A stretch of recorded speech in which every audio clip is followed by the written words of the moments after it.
Hey, good morning, guys. Hey, this morning we're gonna do something just a tad different. I got some of these lower control arm skid plates for my Wrangler Rubicon from Metalcloak. Let's see how they install, if they look good, whatnot.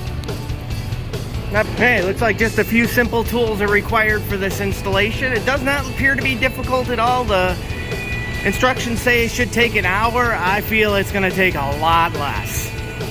But yeah, first we'll just get this bolt out of the way here.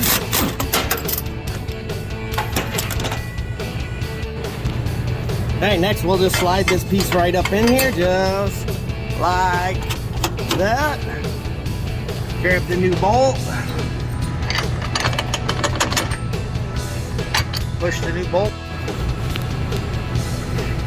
Guys, that was it. It only took me about 5 minutes, even with filming it.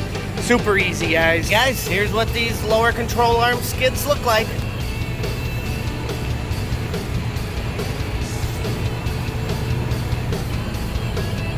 Not bad.